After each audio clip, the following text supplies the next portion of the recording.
Hello, friends and neighbors. Welcome to the Sunny Side of Life Bible in a Year experience. Join me each day as I read the Bible from start to finish. I'm reading from the Life Application Study Bible, New Living Translation, published by Tyndale House Publishers. I pray this daily reading will bless you as much as it does me. So let's get started. November 6th, John, chapters 16 through 18. I have told you these things so that you won't abandon your faith. For you will be expelled from the synagogues, and the time is coming when those who kill you will think they are doing a holy service for God. This is because they have never known the Father or me. Yes, I'm telling you these things now so that when they happen, you will remember my warning. I didn't tell you earlier because I was going to be with you for a while longer. But now I am going away to the one who sent me, and not one of you is asking where I am going. Instead, you grieve because of what I've told you. But in fact, it is best for you that I go away, because if I don't, the advocate won't come. If I do go away, then I will send him to you. And when he comes, he will convict the world of its sin and of God's righteousness and of the coming judgment. The world's sin is that it refuses to believe in me. Righteousness is available because I go to the Father, and you will see me no more. Judgment will come because the ruler of this world has already been judged. There is so much more I want to tell you, but can't bear it now. When the Spirit of truth comes, he will guide you into all truth. He will not speak on his own, but will tell you what he has heard. He will tell you about the future. He will bring me glory by telling you whatever he receives from me. All that belongs to the Father is mine. This is why I said, the Spirit will tell you whatever he receives from me. In a little while you won't see me anymore, but a little while after that, you will see me again. Some of the disciples asked each other, what does he mean when he says, in a little while you won't see me, but then you will see me, and I am going to the Father? And what does he mean by a little while? We don't understand. Jesus realized they wanted to ask him about it, so he said, are you asking yourselves what I meant? I said, in a little while you won't see me, but a little while after that you will see me again. I tell you the truth. You will weep and mourn over what is going to happen to me, but the world will rejoice. You will grieve, but your grief will suddenly turn to wonderful joy. It will be like a woman suffering the pains of labor. When her child is born, her anguish gives way to joy because she has brought a new baby into the world. So you have sorrow now, but I will see you again. Then you will rejoice, and no one can rob you of that joy. At that time, you won't need to ask me for anything. I tell you the truth. You will ask the Father directly, and he will grant your request because you use my name. You haven't done this before. Ask, using my name, and you will receive, and you will have abundant joy. I have spoken of these matters in figures of speech, but soon I will stop speaking figuratively and will tell you plainly all about the Father. Then you will ask in my name. I'm not saying I will ask the Father on your behalf, for the Father himself loves you dearly because you love me and believe that I came from God. Yes, I came from the Father into the world, and now I will leave the world and return to the Father. Then his disciples said, at last you are speaking plainly and not figuratively. Now we understand that you know everything, and there's no need to question you. From this we believe that you came from God. Jesus asked, do you finally believe that the time is coming? Indeed, it's here now, when you will be scattered, each one going his own way, leaving me alone. Yet I am not alone, because the Father is with me. I have told you all this so that you may have peace in me. Here on earth you will have many trials and sorrows. But take heart, because I have overcome the world." After saying all these things, Jesus looked up to heaven and said, "Father, the hour has come. Glorify your Son so he can give glory back to you. For you have given him authority over everyone. He gives eternal life to each one you have given him. And this is the way to have eternal life, to know you, the only true God, and Jesus Christ, the one you sent to earth. I brought glory to you here on earth by completing the work you gave me to do. Now, Father, bring me into the glory we shared before the world began. I have revealed you to the ones you gave me from this world. They were always yours. You gave them to me, and they have kept your word. Now they know that everything I have is a gift from you, for I have passed on to them the message you gave me. They accepted it and know that I came from you, and they believe you sent me. My prayer is not for the world, but for those you have given me, because they belong to you.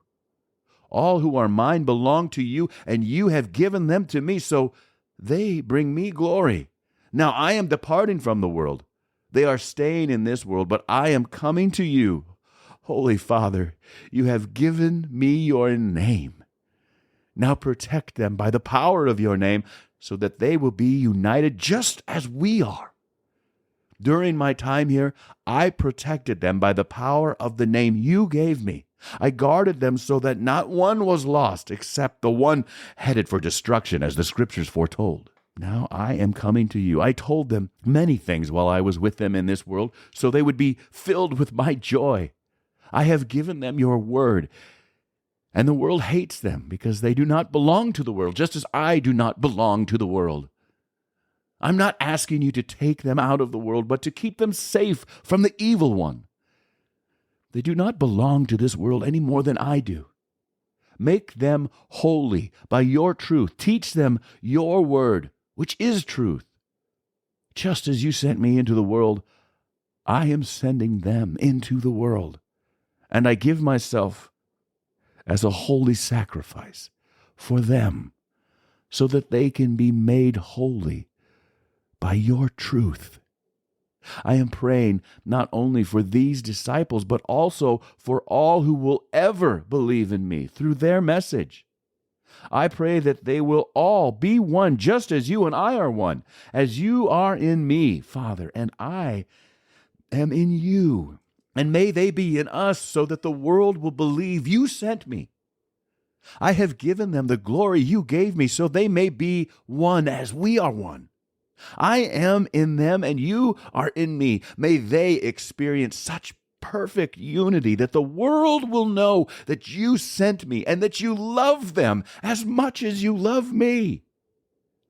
Father, I want these whom you have given me to be with me where I am. Then they can see all the glory you gave me because you loved me even before the world began. Oh, righteous Father, the world doesn't know you, but I do. And these disciples know you sent me. I have revealed you to them, and I will continue to do so. Then your love for me will be in them, and I will be in them. After saying these things, Jesus crossed the Kidron Valley with his disciples and entered a grove of olive trees. Judas the betrayer knew this place because Jesus had often gone there with his disciples. The leading priests and Pharisees had given Judas a contingent of Roman soldiers and temple guards to accompany him. Now, with blazing torches, lanterns, and weapons, they arrived at the olive grove. Jesus fully realized all that was going to happen to him, so he stepped forward to meet them. "Who are you looking for?" he asked. "Jesus the Nazarene," they replied. "I am he," Jesus said. Judas, who betrayed him, was standing with them. As Jesus said, "I am he," they all drew back and fell to the ground. Once more he asked them, "Who are you looking for?" And again they replied, "Jesus the Nazarene." "I told you that I am he," Jesus said, "and since I am the one you want, let these others go." He did this to fulfill his own statement, "I did not lose a single one of those you have given me." Then Simon Peter drew a sword and slashed off the right ear of Malchus, the high priest's slave. But Jesus said to Peter, "Put your sword back into its sheath. Shall I not drink from the cup of suffering the Father has given me?" So the soldiers, their commanding officer, and the temple guards arrested Jesus and tied him up. First they took him to Annas, since he was the father-in-law of Caiaphas, the high priest at that time. Caiaphas was the one who had told the other Jewish leaders, "It's better that one man should die for the people." Simon Peter followed Jesus, as did another of the disciples. That other disciple was acquainted with the high priest, so he was allowed to enter the high priest's courtyard with Jesus. Peter had to stay outside the gate. Then the disciple, who knew the high priest, spoke to the woman watching at the gate, and she let Peter in. The woman asked Peter, "You're not one of that man's disciples, are you?" "No," he said, "I'm not." Because it was cold, the household servants and guards had made a charcoal fire. They stood around it, warming themselves, and Peter stood with them, warming himself. Inside, the high priest began asking Jesus about his followers and what he had been teaching them. Jesus replied, "Everyone knows what I teach. I have preached regularly in the synagogues and the temple, where the people gather. I have not spoken in secret. Why are you asking me this question? Ask those who heard me. They know what I said." Then one of the temple guards standing nearby slapped Jesus across the face. "Is that the way to answer the high priest?" he demanded. Jesus replied, "If I said anything wrong, you must prove it. But if I'm speaking the truth, why are you beating me?" Then Annas found Jesus and sent him to Caiaphas, the high priest.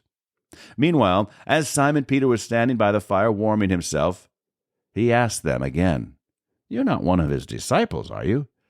He denied it, saying, "No, I am not."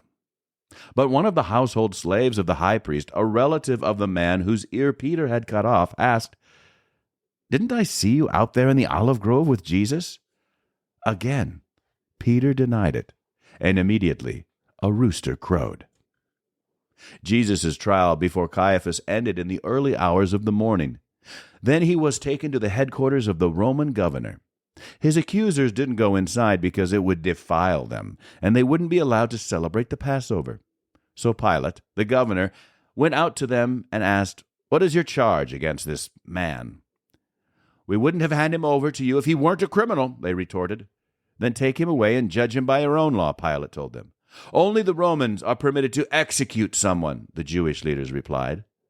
This fulfilled Jesus' prediction about the way he would die. Then Pilate went back into his headquarters and called for Jesus to be brought to him. "Are you the king of the Jews?" he asked him. Jesus replied, "Is this your own question, or did others tell you about me?" "Am I a Jew?" Pilate retorted.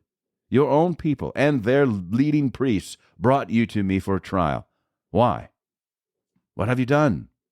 Jesus answered, "My kingdom is not an earthly kingdom. If it were, my followers would fight to keep me from being handed over to the Jewish leaders. But my kingdom is not of this world." Pilate said, "So you are a king?" Jesus responded, "You say I am a king? Actually, I was born and came into the world to testify to the truth. All who love the truth recognize that what I say is true." "What is truth?" Pilate asked. Then he went out again to the people and told them, "He's not guilty of any crime. But you have a custom of asking me to release one prisoner each year at Passover. Would you like me to release this King of the Jews?" But they shouted back, "No, not this man. We want Barabbas." Barabbas was a revolutionary. That's it for today, friends. Feel free to read ahead on your own. Before I go, let's share the Lord's Prayer together. Our Father who art in heaven, Hallowed be thy name. Thy kingdom come, thy will be done, on earth as it is in heaven.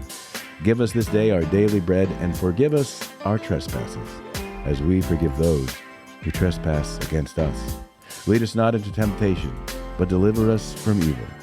For thine is the kingdom, and power, and the glory forever.